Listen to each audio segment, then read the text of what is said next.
Are you in the market for an entry-level bass boat? Well, right now might be the best time for you to be looking. Within this past week, retailers have been slashing prices on last year's models to get them out of the showroom. And we're going to compare two of the best budget-priced bass boats right here on Live to Fish.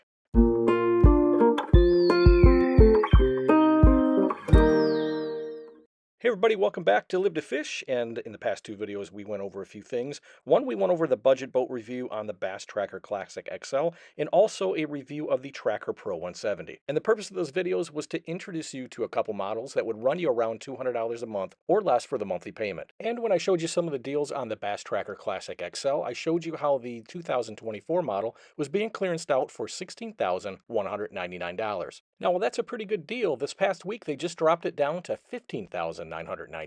That's right, under $16,000. Now, by comparison, the next model up, the Tracker Pro 170, has not been marked down, still sitting at $20,499. But let's see what you get between those two boats, because they're very similar, but they have a few creature comforts that might be important to you. But is it worth the extra price?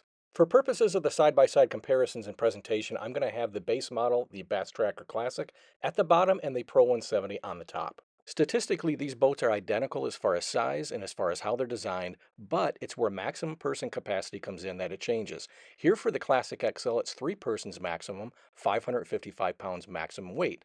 Maximum person, motor, and gear weight is 1,025 pounds. However, the statistics on the Tracker Pro 170 change to 4-person maximum capacity. Maximum person weight is still at 555 pounds, but the maximum person weight, motor, and gear weight is 980 pounds. So when taking a look at them side by side, again, the Classic is at the bottom, the Pro 170 is at the top.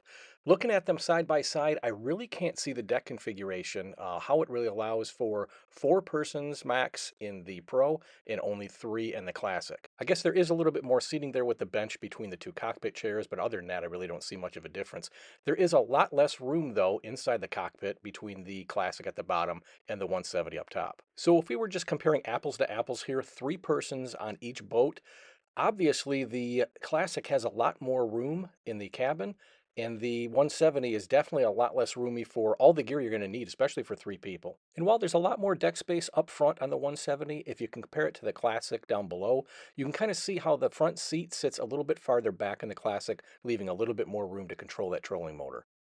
Here's the side-by-side comparison of the Classic down below and the 170 up above, with all of the storage compartments open to show you exactly what's available. The live wells between the boats are 9-gallon capacity for the Classic and 15 gallons for the Pro. Both boats come with a 16-ounce marine-grade carpet, but the Pro gives you an option to get the vinyl composite decking. The Classic comes equipped with a 6-gallon removable gas tank, while the Pro, that has an 11.4-gallon fixed tank. And again, both boats are modified V-hulls, welded aluminum, and the hull, in addition to the marine-grade wood in the decking, is all lifetime warranty. And again, it's just my opinion, but as far as the boat comparisons, for another $5,000, I think you're losing a lot of space in the decking.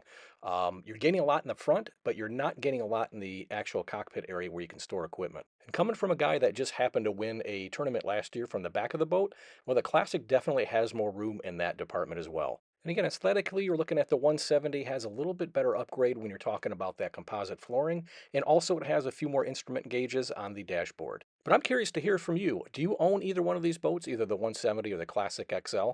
Are you more in tune to fish by yourself or fish with friends? Is the additional money that they're asking for the Pro 170 actually worth it? Or is the Classic XL the better deal overall? And if this video has been useful to you, don't forget to hit that subscribe button. Don't forget to smash that like and leave me a comment down below. And heck, if you got a buddy out there, a family member that are looking at either one of these two boats for comparison, don't forget to share it out and give them this information.